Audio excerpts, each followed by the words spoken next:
So if you have finished and maybe the course you studied is not really going to be easy to get a PR, then it may actually be very difficult to stay in Australia, because if this becomes a law, then it's going to be easy to maybe send back some of the people who are not able to get the PR. Hello beautiful people, and welcome back to Ekman TV. First of all, I want to thank you guys for 1K subscribers. Thank you so much for subscribing and for supporting me. It really means a lot. So now in this video, I'm going to be outlining some of the reviews and proposed changes that are to be made to the Australian migration system, and I'm going to be focusing on the student version, the changes that are being proposed to be made for international students, people who are coming to study in Australia, their visa types and stuff like that. So sit back and enjoy. Welcome back to the channel, guys. So in September 2022, the Australian government proposed a comprehensive review of the Australian immigration system, and they had two major claims or aims in mind in doing that. The first one was to ensure that it meets the existing challenges facing the country, and then the second one was to set a clear direction for coming decades. So on I think 21st March 2023, there was the reviewers brought back their results, and then they proposed changes in 6 major areas. And among these areas, we have the temporary work visa, we have the skilled migration visa, we also have the student visa. So in this video, we are going to be focusing on the student visa. So these are proposed changes. These haven't been signed into law yet, so they are still proposed. So we are going to find out maybe later, that's around after July, to know if all of them will be adopted, or maybe some of them will not be adopted. So I'm going to be outlining the one specific to students, international students. So first of all, the Australian government understands the growing international competition for highly skilled migrants. So they are trying to adopt kind of a fresh strategy to be able to attract these highly skilled migrants. International student fees provide a source of income for schools, for English language, for vocational, and even universities. International education is Australia's 4th largest export. So the profits gotten from international student tuition fees contributes most to university research funding here in Australia. So the chapter 12 of this report aims at strengthening international student outcomes and transitions, and for this to be achieved, the reviewers proposed 6 major changes to the international student cadre or section. So the first change is to review the student visa working hour cap. So what this means is that every international student is entitled to work at least 20 hours every fortnight. So what usually happens is that if you are someone who has to undergo maybe an internship or maybe any kind of unpaid work, so that will count in that 20 hours, whereas you are not getting paid. This is something you have to do maybe because of the course you are studying or whatever, and it's counting as your working hour, whereas you are not getting paid for it, because sometimes these internships you are not getting paid since it's a requirement from the school. So it counts, and then it just makes everything a little bit difficult. So what they are trying to do now is any work that is unpaid, that you are not going to be earning from, they won't count it as part of your working hours, so that you can know, okay, you do your internship and still it won't affect your working hours at all.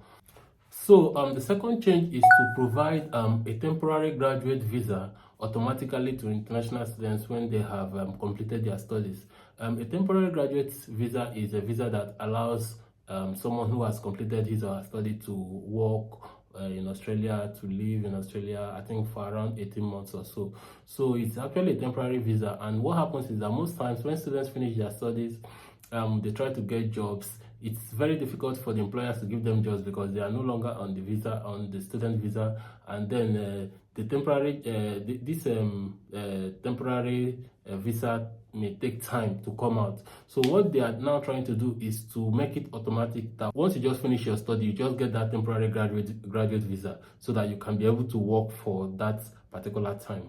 So the third proposed change is to review the time of the temporary graduate visa, because one thing I've understood in this report is that the country, Australia, is trying to capture high potential students who are maybe people who study things that are very, very vital or important to the country's economy. So this temporary graduate visa will give them the opportunity to capture those high potential students. So those are the people who it will be easy for them to maybe get their PR and stuff like that. So and that is why it's important for you to study a course that is very, very important to the country's economy, or maybe something that is really, really needed here.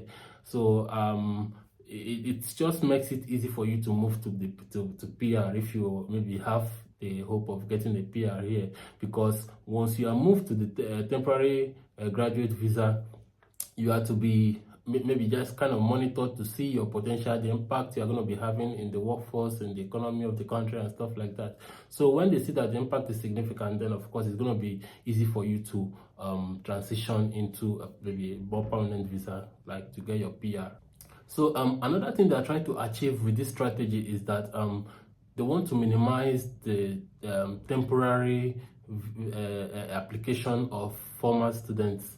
What I'm trying to say is that people who have already finished their studies, they are always trying to apply to stay on a temporary visa in Australia. Maybe one expires, they will apply again and again. So they want to use this method now to to minimize the repeated application of temporary visas, you understand? So there is going to be a limitation to that very soon. So if you have finished and maybe the course you studied is not really going to be easy to get a PR, then it may actually be very difficult to stay in Australia, because if this becomes a law, then it's going to be easy to maybe send back some of the people who are not able to get the PR, so that you don't keep applying repeatedly for temporary visas. That's just what the report says, you know. So another point is that they are trying to also explore options to make the PR part easier for a certain group of students. And from what I came to understand, this certain group of students are just students who contribute massively or significantly to the economy of the country. They call it high potential students.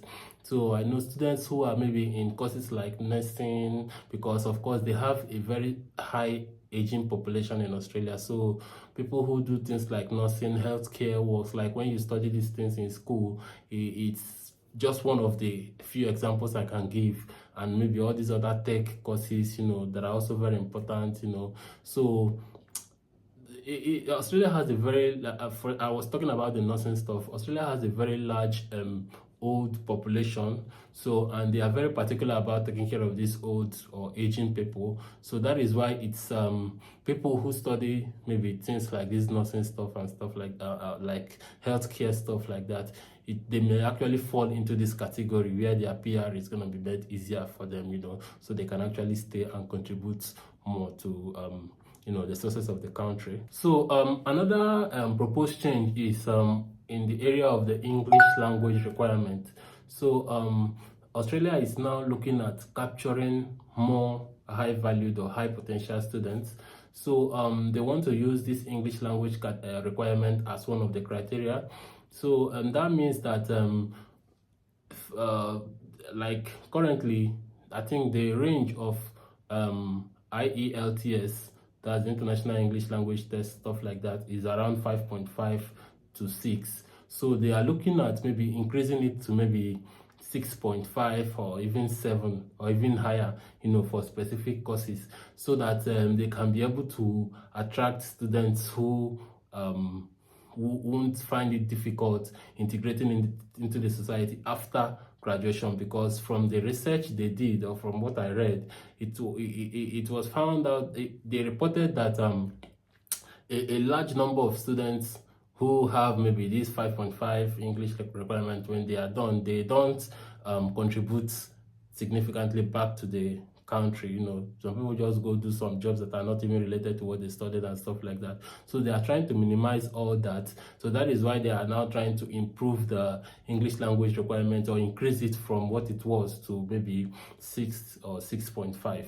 You understand? So, and that is also why I like stressing the need for someone to do very, very well in their bachelor's programs, or maybe any other preliminary programs you are doing in your home country, because as the bars are getting raised, it's going to be more difficult for them to admit people who have lower points, because this is just like a rat race. It's like a competition. So if you have a very high score, maybe you have a very high CGPA from your university or whatever, it's going to make it easier for you to get in. If maybe they have to choose a certain number of people, let's say they want to choose 100 people now, and then they want to choose only those who have like maybe 4.0 out of 5.0.